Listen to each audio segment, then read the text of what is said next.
since we appear to have two of you in the chat, I thought I'd do my quick sound check. If you can hear everything okay, if you'd confirm it in the chat for me, that'd be great. And I will see you in a few minutes at past. Time for me to go and make my brew.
Hello everyone, welcome to In Studio Live and welcome to the 78th edition.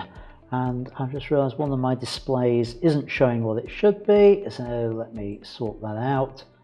Move a window around. That's better. I know I'm still, I know I'm live now. I can see the display. Right, okay, brilliant. Welcome to the show, folks. We're small in number at the start. Hopefully it will grow as we get into the show. So good evening to everyone who has said hello in the chat. So hi to Gary, Terry, Peter and Paul, I think. Right, so yes, welcome everyone to the show. Let's get a move on, shall we? Let's move on with the show, and let me tell you what we've got tonight. It should be a short show. I got caught out last week. I actually got my timings absolutely perfect last week. The previous weeks, I've not had any real in-depth questions come through. And so I timed the show, I worked out the material, which would take me up to exactly an hour in length. So that's brilliant. And then I got two really good in-depth questions, which together took me a little over a quarter of an hour to deal with, which meant I overran by about a quarter of an hour. So tonight I've reduced down things even further so that I've got space for the questions. If I don't get the questions, it's going to be a really short show, which we don't want them too long anyway, do we? But yeah, so I'll come on to that in a moment, but do ask your questions in the chat. I'm going to be dealing with image feedback. I've got some images which were sent by email. Our main theme for the night is the colour of light. We're going to look at how the colour of light affects our photography, how we might want to play around with that, and I'm starting, the bulk of it is going to be some basic theory and information about white balance and how it works and what it is, etc. And then how that applies, and a couple of cool little tricks we can do with our photography to do with all that. And I'm going to look at some of your images that were posted to the Facebook group this week. Again, I've only got a handful of those. I've not picked all of them. I've just picked one or two on there to comment about.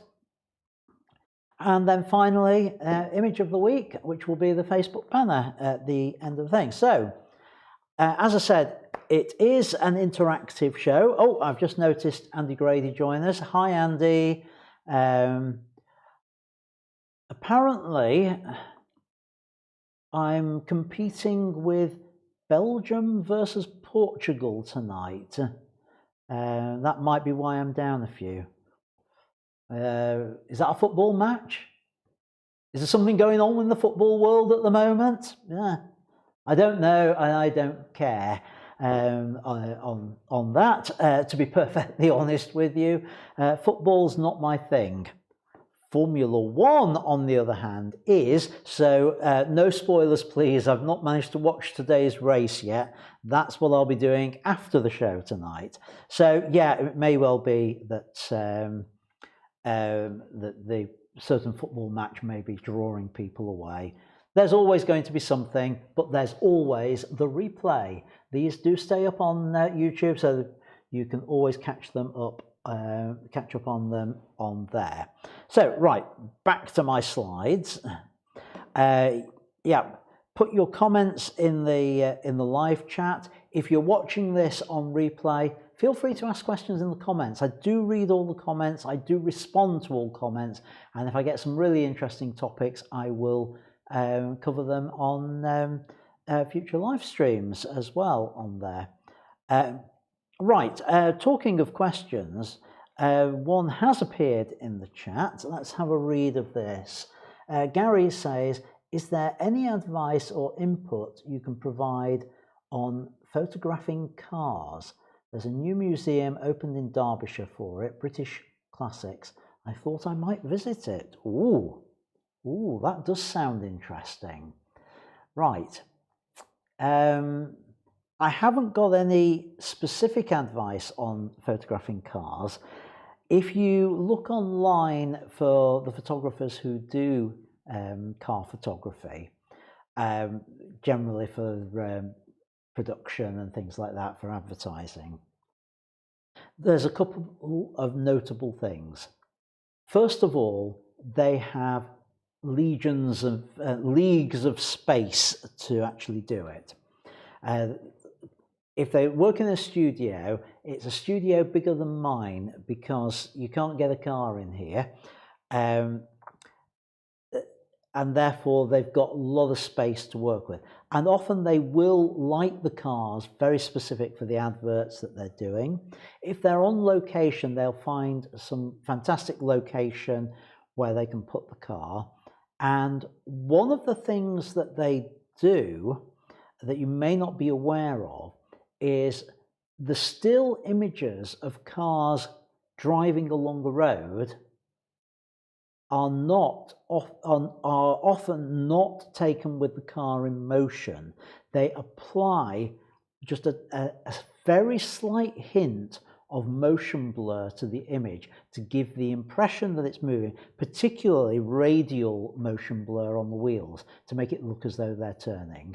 And in some cases, the cars have even been shot in the studio, and what they've done is they've then put a panning blur on the background, put a blur on the wheels and put them in place to actually create the effect of them moving. None of which will help you when you go to a museum. When you're in a museum, you will find that the cars are typically very close together. I have photographed in car museums before. I've been to Bewley. I've been to Cars of the Stars up in the Lake District, and at least one other I've done. Not professionally, just because I'm interested in motor racing and things like that. And one of the things you'll find is the cars are very close together. You're not going to get a clean shot. There's going to be something else in the background on there. So the best bit of advice I can give is, get those shots, get the background as clean as you can with it. But if you can get close up, think about some of the details on the cars. So mascots on the front, radiator grills, things like that will help you with that kind of thing, Gary. The sort of what I call the flavour shots on there. So those sorts of things I would suggest. Right, and the follow-on to this, which has just appeared on the screen behind me. Advice on photographing moving cars, motorbikes out on a track or road. Right, never done it myself. It's something I really, really would like to do. I do know a little bit of the theory behind it. Having spoken to people who do this, they've confirmed that my suggestions would be what I'm about to say is more or less how they work. First of all, if it's on track and you are track side, health and safety, first of all, is make sure you are in a sensible position. That means understanding the circuit and making sure you're not in an area where if a car is going to lose control, it's going to come off the track in that direction. I think we've all seen the videos online of particularly rally cars and people watching on the roadside and standing on the outside of a bend. If a car is going to miss a bend, that's exactly where it's going to go off. And I've seen footage of cars doing that. It's happened historically in the early years of Formula One and Grand Prix racing, and sadly people were killed on that. so make sure you're in a sensible position. Now, if you're at an organized event, the rule there is you always face the oncoming traffic, even though you're in a place where it is less likely for a vehicle to come off. There is nowhere that is 100% safe trackside. So the rule is always face the direction that the traffic is going, so that you can see what's coming on that. And as Walter has just pointed out, which was going to be my next point, is you do need passes for it. And I believe the process for getting those passes, you have to get accredited and prove that you are competent at one level before they'll let you get closer. So getting trackside is going to be really tricky. Not impossible. There are places you can get to where they. It depends what you mean by track, because official road rally races, it still happens, but it's harder these days. Regarding the photography side of it, having mentioned about the health and safety side, a couple of things. The first one is about two types of shot. First of all, if you are not panning, on a circuit, you will notice that cars generally take the same line through the bends.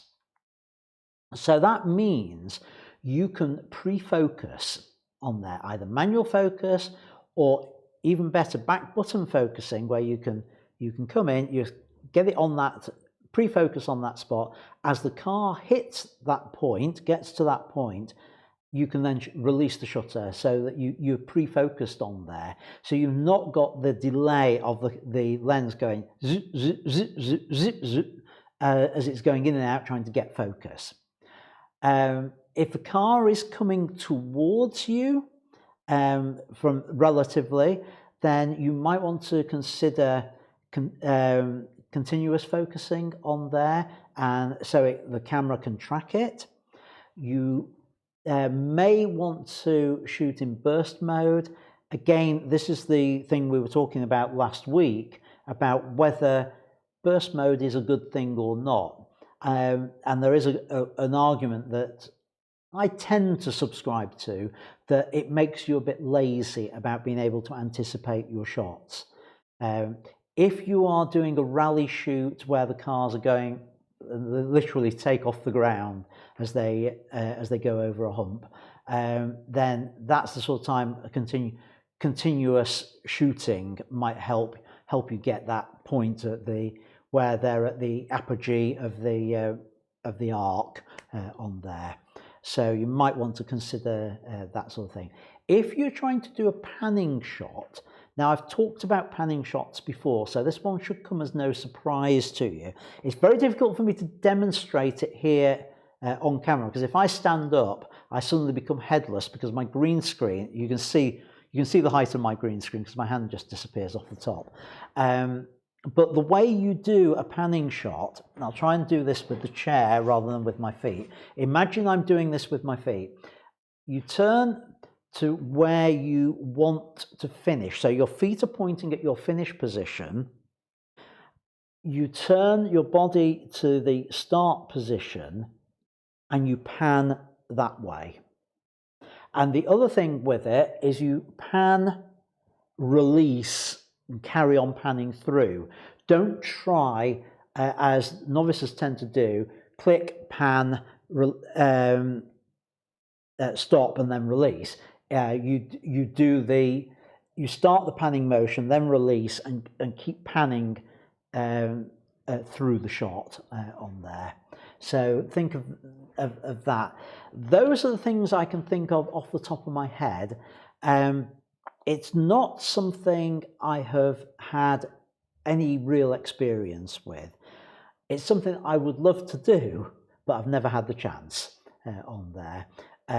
with it. So that's advice from somebody who's never done it. So take it with the proverbial pinch of salt, but hopefully it's giving you a few things to think about on there. Right, okay, with that, let's move on.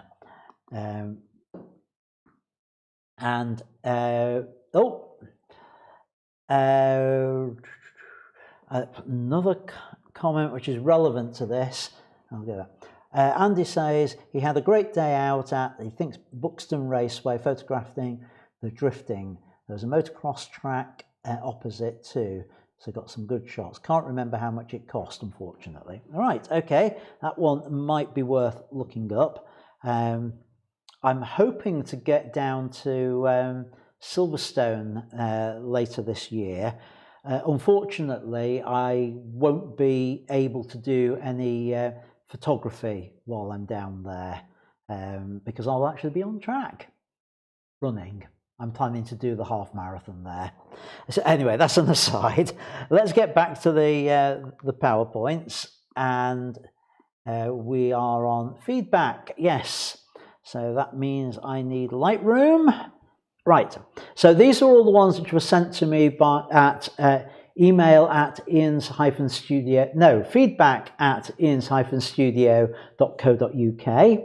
And there's two sets of images. There's a set of 4 dancer shots from Gary Platt, and there is a set of 2 basically wildlife images from Peter Stanford. And let's have a look at these. Right, so I'm going to go first of all to have a look at the data on these, metadata, and change that to EXIF. Right, so these were all taken at the Edinburgh Festival by Gary, and if I go full screen, you can see it a little bit better on there. Group of dancers, and the settings, it was a 165mm lens, shooting at 3200 ISO with that on the Sony, and oh, right, yeah, it was a 70 to 200mm. I was thinking 165 seems an odd length. Yeah, it was on a zoom lens. So, right, okay. With their sharpness, lovely and sharp on there. I can't complain about that. And sensible sort of depth of field with it for f2.8. That is nice. That is really nice. Background slightly distracting. You can't do much about that on there. I know you're at an angle to the stage, which means that's why the background is sloping on there with it. Yeah, nice shot. The only thing I find slightly off-putting with this, and this is as a theatre photographer, and as a theatre director, the one thing I would pick the cast up on this, and it's not obviously not something you can do at a performance, but if I was directing this, I would be telling them you're all looking in different directions, and that kind of spoils the image. It'd have been so much nicer if they were all looking in the same direction with it. On there, but that's just a nitpick on that. Moving on. Right, now this one, I quite like this with the lightsaber in there. The thing I'm going to pick you up on this one, Gary, is this is one where you really do need to straighten everything up, because this horizon is just slightly off. So what do I mean by that? If I go in here, and if I change my overlay to that one, can you see at this end the background line follows the line across, and it's slightly off there. Now, here's the interesting thing. If I tilt that round so that it does match, the lightsaber's not true. So I'm guessing what you've done is that you've squared it up all on the lightsaber, which isn't perfectly square on that. So I'm going to reset, and the way to solve this one is not to use the crop tool for it, but instead to use the equivalent, transform in Lightroom, or the equivalent in whatever you're working with. And the way to do it is to do guided and just draw a line along there, and then do a vertical following down the edge of the lightsaber, and that just squares everything up on there to deal with that particular issue with it. Looking at the exposure on it, not bad.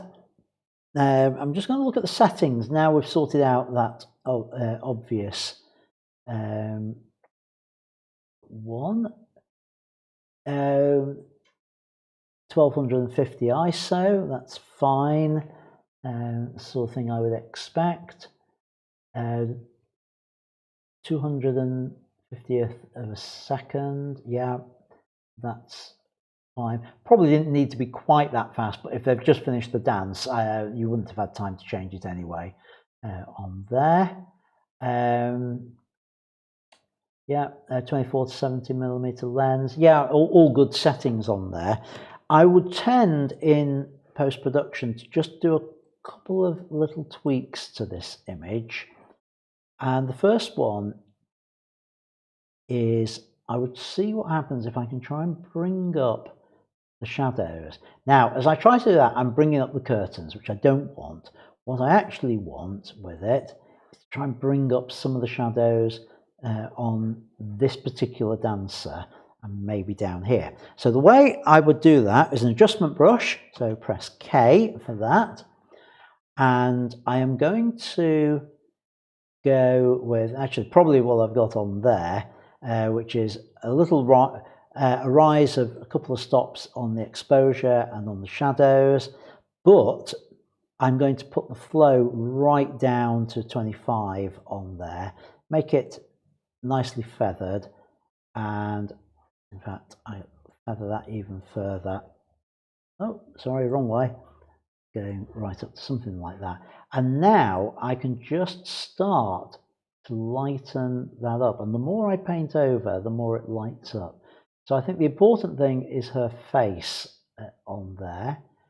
Just a touch along the arm like that, and her face down here. And I think that is probably all it needs. I just try just a fraction more just to help bring that out on there. And now, having got that, I can come back up here and I can then just adjust this a little bit if I feel I need to with it. And I think that's sort of setting on there. So if I just take that off, that will do nicely. Having now done that, I think the one other thing I would think about with this is potentially a black and white conversion. So profile, maybe my black and white 3. No, 9. Yeah, black and white 9 works nicely on there. Now, we've got a little bit with that, the highlights on the skin tones there, just a fraction high. So I'm just going to bring those down just a touch to protect those. And I'd consider something like that. So original, and we've just done that. Slightly different way of looking at the image on there, but hopefully I'm not saying one's right, one's the other. I would probably spend a little bit more time on this arm bringing that down for the black and white conversion, but time's against me, so moving on. Next is this dancer, and I'm sure I've seen this one before of yours, Gary. It's a nice shot Spanish dancer. Nice little bit of blurring on there. I like the way the dress is moving with it. Settings wise, 1/250th of a second, f2.8. Yeah, fine settings, nicely timed. The square crop works well on there.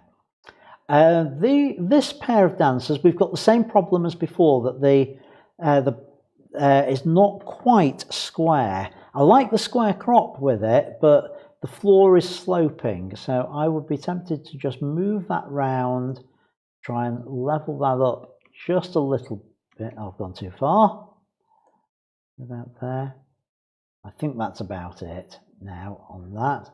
And potentially, I think it might just need a little bit of a push on the exposure, but then bring those highlights down to compensate. So I would go like that, just to bring that up slightly. I do quite like the darker bit at the bottom, so I might just put in, whoops, I'll put that in and then do it the other way around. Just bring that back, just to bring that down back to what it was before I started playing. Maybe something along there. So come out of the gradient tool. So now before and after. So I would probably do something along those lines, just to bring out the dancers fractionally on there. Right, now I need to go to grid view for these. The next, it's actually a pair of images. I've got the processed versions and the originals from Peter. So looking at the processed versions, first of all, this flower, really like that. I'm going to just then have a look at the original. And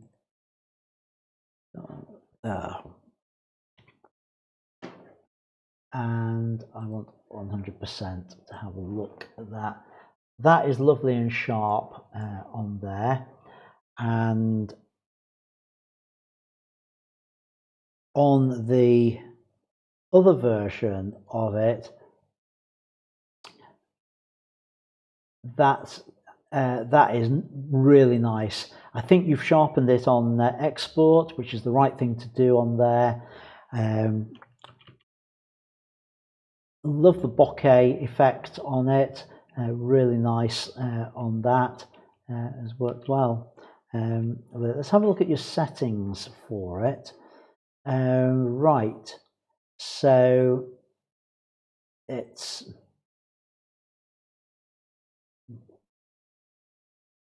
the lens is 105mm, so it's a macro lens f2.8, and the equivalent of 100. Yeah, nice nice choice of lens on there. F4.8. Yeah, that's a good setting actually on there, because you've got just enough depth of field with that, and you've kept your bokeh. You might even be able to open up a little bit more with it, but to be honest,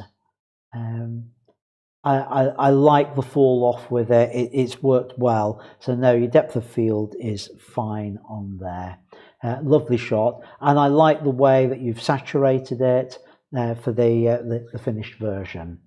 The duckling, just comparing the two on there, I like the way you've cropped it onto the 1/3 line in there. I would encourage you to try and do that more in camera. So looking at the settings with this, again, it's your 105 lens, so fixed focal length on there. But yeah, I'd encourage you to try that kind of crop in camera. Now, I'm guessing you couldn't get closer to it, and that's why you've cropped it, but it has all worked on there. Nice processing as well with it. Again, everything looks really nice and sharp on there, light little droplets on the beak. Good choice and good processing with it. So yeah, big thumbs up, well done on that. So with that, let's head back to where I was with my notes. Oh, we've had some things coming up on the on chat while I've been here, and blimey, I've lost a load of viewers as well on this. I'm down to 6 viewers. Good grief. Right, yeah. Steadicam Man says, "Hi Ian, keep up the fantastic content." Thank you, Steadicam Man. Yeah, Peter saying he used to photograph from the infield, short oval racing events. Set his camera to 1/100th of a second in shutter priority mode, get the car sharp and the wheels blurred. Pan the shot exactly as I described. Yeah, nice to know.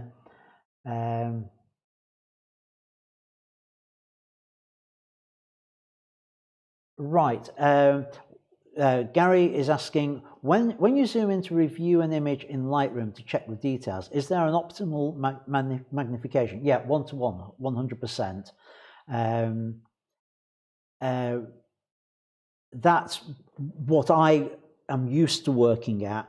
As a stock photographer, not that I've submitted much recently, but as a stock photographer, I know my images are assessed at 100%. So I've got to make sure it's sharp at 100%. So I always check at that to make sure things are in focus.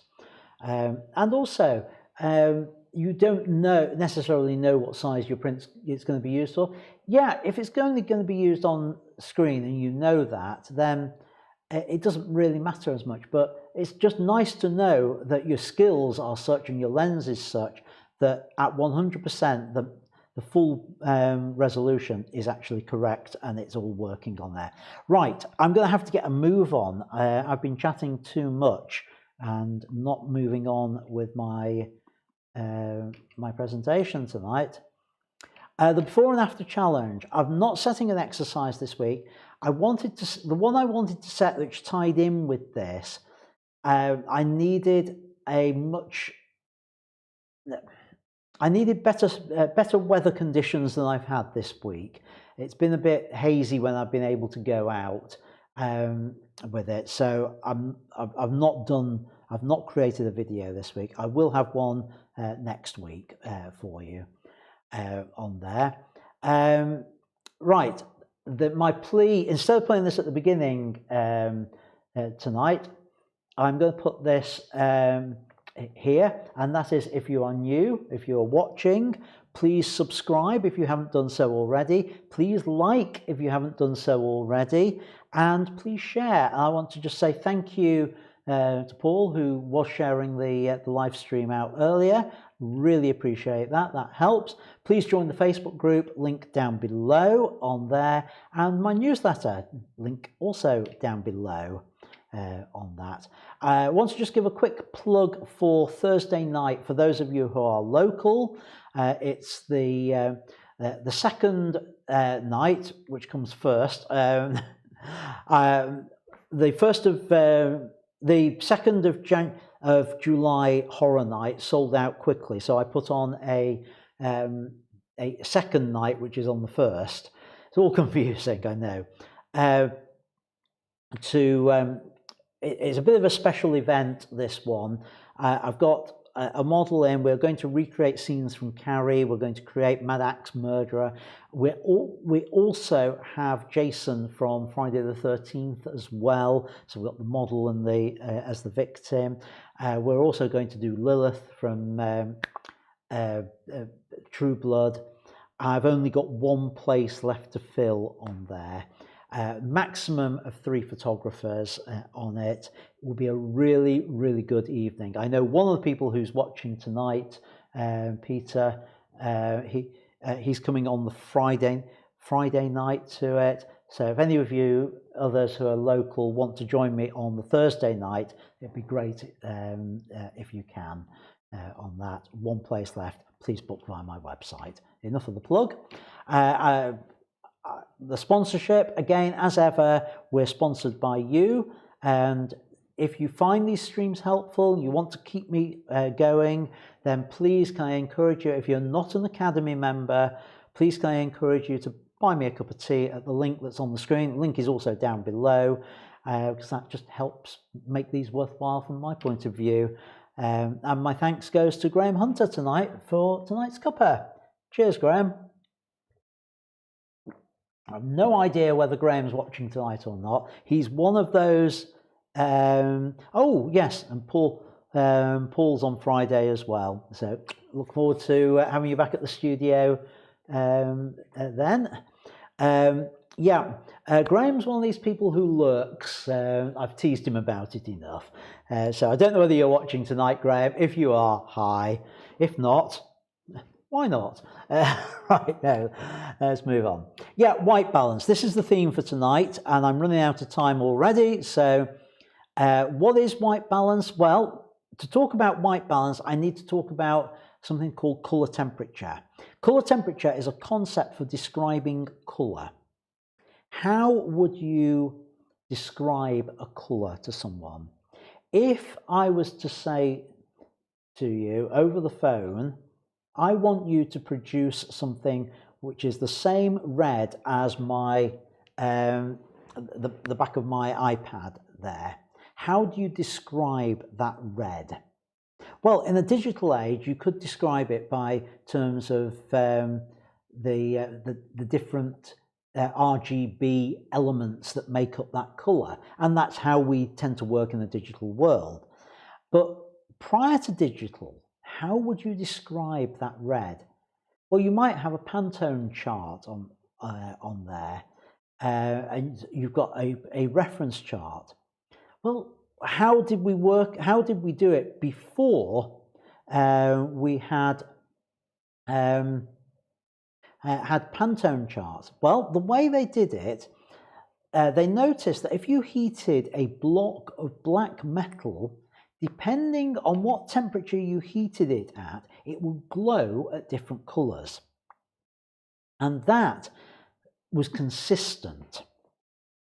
So that meant you could say to somebody across the world, say, I want the colour that is a black metal heated up to a particular temperature. And it was specified in the Kelvin scale, and we used that to describe colour. It's sometimes known as the black body scale. And a few sort of examples on this. Candlelight, which is a very orangey colour, is 1850 Kelvin. Tungsten, which is also quite orange, is 3400 Kelvin. Daylight and flash is famously 5500 Kelvin.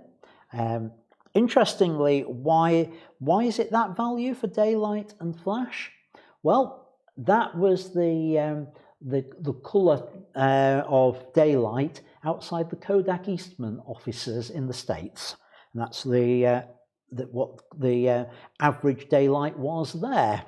An overcast day is a bit more bluey, and that's 65,000 Kelvin. Now, did you notice something about those temperatures? The higher it got, the bluer it got. That's right, on the Kelvin scale, red, orange and yellow are your cold temperatures. Greens and blues and violets are your warm colours. Interesting, isn't it? Because we tend to say and think that red, orange as being warm colours and blue, green as being cold. And we refer to that as being psychologically warm colours and psychologically cold colours. Now, when we are talking, even though we use the Kelvin scale, we still talk about warming an image, making it more orange. Even though the Kelvin scale, and we're using that, we're taking it to a colder colour on the scale. It's weird, isn't it? So just keep that in the back of your mind. We do also have another control, which is the Green Magenta correction, because not all light sources follow that true black body scale. So for example, fluorescent lights I have fluorescent lights here. Actually, I haven't got my main lights on at the moment, the studio lights on there. They are so bright, these quote fluorescent lights, that they're not fluorescent. They're LEDs, which look like fluorescent, but they are daylight balanced, mine. But true fluorescent lights have a green tint to them. Remember that, because that's going to come important for, later on, which means we have a green magenta correction scale that compensates for that. So with a blue orange one, which is your black body scale, and your green magenta one, you can adjust just about any colour in post-production with that. We only tend to see these changes when we're processing, or rather we only tend to see that magenta green one when we're processing. It doesn't tend to show up on cameras, but that's where it is. So the next stage in this is, how do we accurately record a colour of the light? If we want to accurately represent a colour, so if I want to photograph this iPad or my Doctor Who figures and I want those colours to be accurate, the only way I can do that is by knowing what colour temperature, what the colour of the light is that I'm using to illuminate it. Clearly, if I had a red light on there, they'd look red. If I had a blue light on them, they'd look blue. So if I had an orange candle light, they'd look much more orangey. If I had them under my daylight lights, as I have now, they'd look a bit more bluey on there. So to get the accurate colour, I have to know what the colour of the light is to be able to subtract that and compensate for it. Now, in the film days, that was done by different types of film, or correction filters. So you'd have a blue to correct, to be able to photograph under tungsten light with a daylight balanced film, or an orange filter to correct for daylight. If you've got a tungsten balanced film and you went out to oh, hang on, yeah, you'd have the blues and orange to correct on there. My mind's playing tricks with me again. Now, the equivalent with that in the digital world of choosing the right combination of film and filter is a setting called white balance, as you're probably aware. Now, you can set them to be lots of different things. Auto white balance is the default. Sunny, outdoor, shade, cloud or hazy, tungsten, yes, and even fluorescent in there, and flash. So you've got those settings. You dial that in on your camera. That tells the camera this is the colour of light, and it can therefore accurately represent the colours, or get a better approximation on there. So there are two additional ones. One is called K, where you manually dial in a Kelvin value for the light. If you happen to know what the Kelvin value is for the light, you can actually get meters that will read it for you. You can just dial that in on there. And there are times you might want to do it if you particularly know that you're, like for example, I know when I'm doing theatre photography that I like to have, they're basically tungsten lights, but I like to have it just a little bit warmer than tungsten. So I have a value I can dial in for it on there. Typically I do it in post-production actually rather than on camera, but if I wanted to do it in camera I could dial it in. We've also got custom white balance, and the way you do that is you photograph a white or grey card in the light that you're measuring, and you make sure it fills the frame on there, or basically the center of the viewfinder. And you tell the camera, analyze that, that is white, that's a true grey, and you can set the white balance based on that. So that's another way of doing it. If you're shooting JPEGs, now I'm hoping that most of you who are watching this are shooting RAW files. But if you are shooting JPEG, you really do need to get that setting right because it will improve your images. It's much harder to change it in post-production on a JPEG than it is on a RAW file. To be fair, auto white balance does do a great job on it most of the time, but it can be fooled. I want to give you a couple of examples where it can be fooled, and then a couple of other times where you really don't want white balance to be accurate.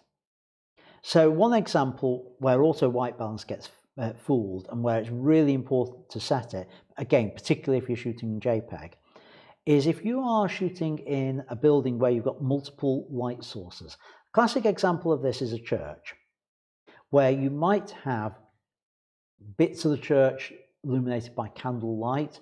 You might have some fluorescent lights in there, you might have some tungsten lighting, and you might have daylight coming in. So you've got all these different light sources coming into the building. And depending where you frame up your image, the camera with auto white balance will choose a different white balance setting, and you'll find your images across a set don't match. So what you need to do is decide what the predominant light color is in there. Is the main light source the daylight that's coming in? Is it the fluorescent lights? Or is it the tungsten lights that are in there, or whatever? Set your white balance to that. And that means wherever your camera's pointing, you've got consistent colour on your images with it.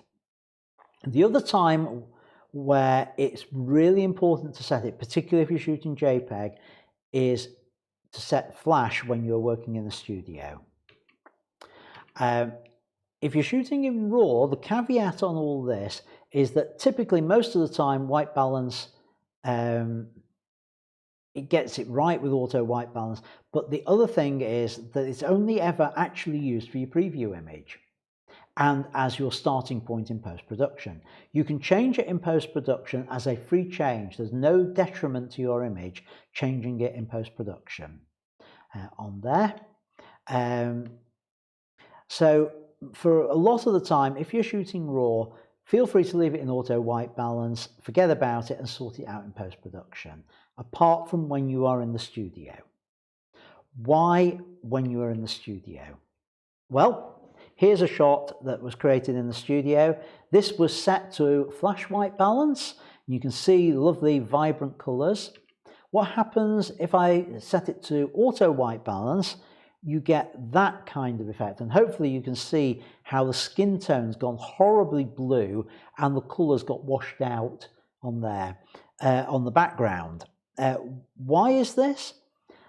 It's because the camera's dumb. It assumes that if there is a large area of colour, you don't photograph things which are all yellow, therefore the light must be yellow, and therefore to get you an accurate skin tone, it'll correct for it, which turns our subject into something out of Star Trek with skin tone like that. So that's the sort of thing you get. Again, big pink background. Now pink's the worst because it thinks that that is a skin tone and it tries to get that right, and look what happens with it. It sees all that pink and you get this horrible, horrible effect on the skin tones on there. So set your white balance to flash in the studio, even if you're shooting RAW, because that preview image on the back of the camera, how much do we rely on it in the studio? Quite a lot. So looking at that, you know it's a good guide for you to work with. If you want to try and get an accurate colour balance, use something like a neutral grey card, like a YBAL card here. How do you use it? Well, it works, it's really for when you're shooting in RAW. You get your subject to hold the card up under the light, so as my subject is doing here. Unfortunately, she's holding it backwards on the shot, which I didn't notice at the time. I can then use the dropper tool in Lightroom or whatever program I am using for doing post-production to click on that card, which will correct the colour like that. I can then copy that white balance set of values, those sliders, the blue, orange one, and the the magenta green slider over onto the final portrait, which gives me a correct colour balance on there. If you want true colour accuracy, you really want to use something like the colour checker passport as photographed there. I do have one. I tend to use mine where colour accuracy is important to me. So if I'm photographing artwork for a client or anything, if I was doing figures like those, I would want the colour to be accurate, so I would use it with something like that. Rest of the time, I either don't bother or I use the YBAL card on there with it. But do we always want accurate colour?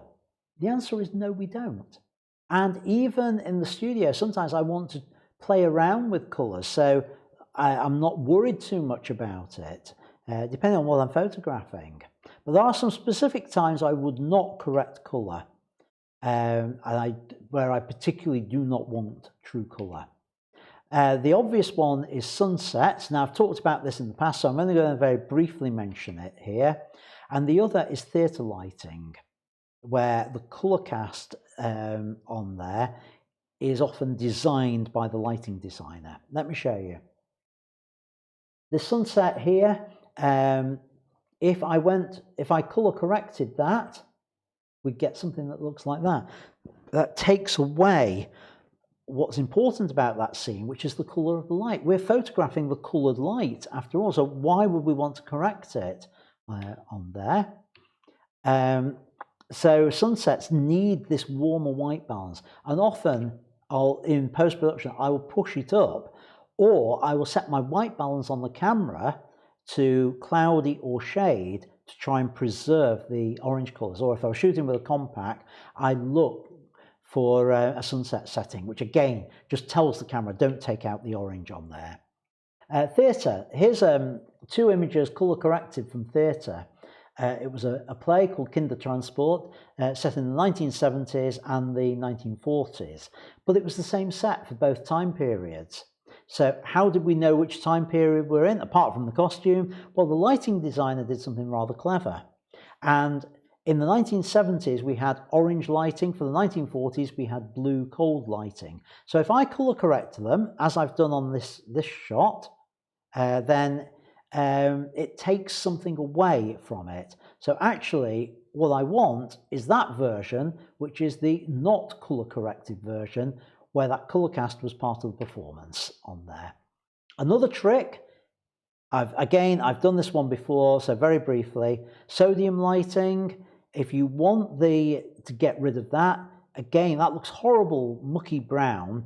If I then click on with the dropper tool on any of the snow on there, it corrects it to that by removing the colour cast that's in there, and that becomes a lovely shot of the snow. Now keep that in mind, that you can remove a colour cast by using that dropper tool, because there's a trick that you can do with colour gels, and particularly the colour temperature changers, and the example I'm going to show you uses the green one for matching fluorescence. So the bits of, as I mentioned last week, bits of gel like that, stick them over the flash gun with Velcro to hold it in place, like that. And here's a shot where what I did is we put the green gel on the speed light, which gives this horrible green colour to our subject's skin. The sky remains this nice blue colour because the flash doesn't reach there. So I've just captured this with flash white balance on there. The sky is blue and my subject is green, but if I then colour correct for that green gel I put on there, I get a nice skin colour and I get a lovely, interesting purple sky.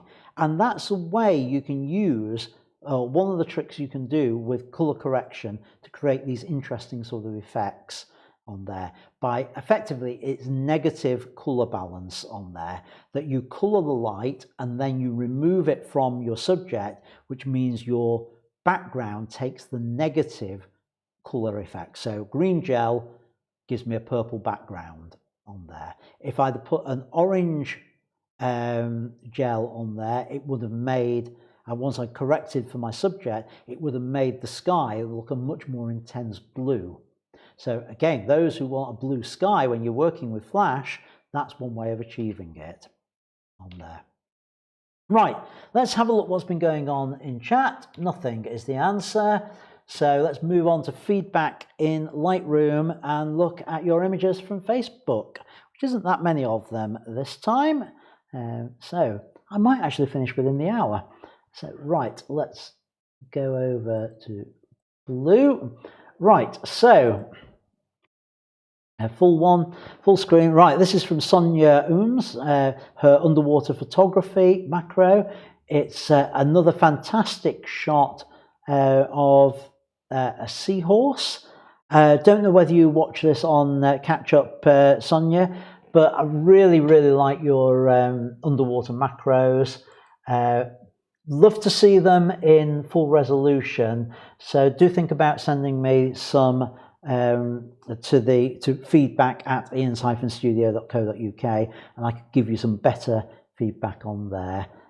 But yeah, really like that. I just wonder whether this one would work as a square crop like that. I think it might, because that gives this sort of strong diagonal effect of the snout on there. So consider that. I know why you've left the other part in there, but that's an option for you with that. Gary Gabatas, don't know whether you're watching tonight. I know this is a phone shot. Interesting shot. It's very slightly soft, but I think that's the limitations of using a phone shot. What you've discovered is the blue hour, that magic 20 minutes, which is 20 minutes after sunset, where the sky appears blue on there, and you've still got your fading daylight and the matching illumination, the artificial illumination match. So perfect time for doing this sort of shot. So well done with that. Ruskin, I hope you actually watch this. I've been doing feedback on your images each week. Hope you're actually watching it. Oh, excuse me.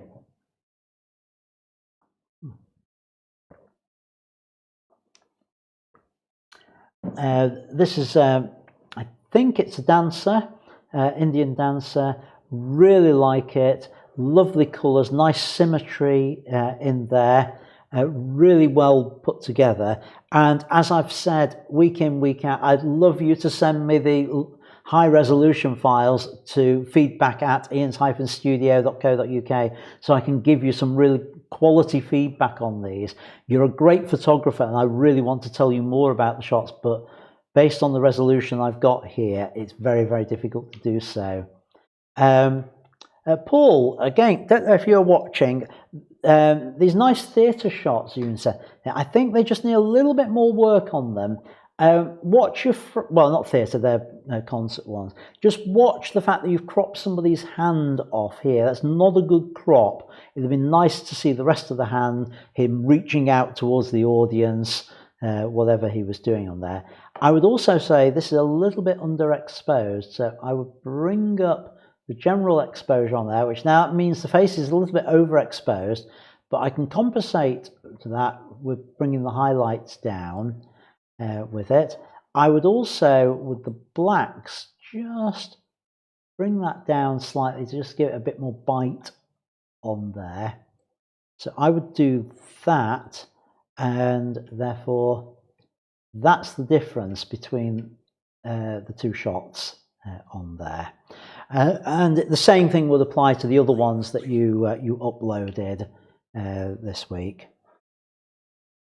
So now, yeah, that's it. Those are the Facebook images for this week. So let's see what's been going on in chat while I've been doing that. Nothing new by the looks of it. So over to PowerPoint. Oh, yes, we do have a comment in chat just appeared. Do you need to do a short session on how to use WeTransfer to encourage its use? Yeah, that's a good point. Maybe I do, Gary. If I can do that and upload it as a standalone video, I'll try and get that done. Possibly not this week with having 2 events on at the studio, but maybe the week after on that. I'll try and remember to get that one done on there. So that's finally, as we're about to finish, on there, member photo of the week. Big drum roll on that, and this week's member photo is the flower shot from Peter Stanford. Really nice shot. Really liked this, and I thought this will work well as an image for the banner. And so this is how it appears. One thing just to say, folks, about these photos of the week, I am doing props with them to make them into a banner, partly because I want it to work with the logo and the bit of text on there, and I want it to try and create this consistent look with the banner each week. But also, it gives you a feel for different ways you could frame that image. So I hope, Peter, you can see on this how that image could be framed differently as a letterbox shot on there. Imagine that without my logo on there, and it would still work with that framing on there, but it allows the space for things like that to go on it as well. So I'm doing that partly as an instruction, partly for the benefit of making the group look right on there.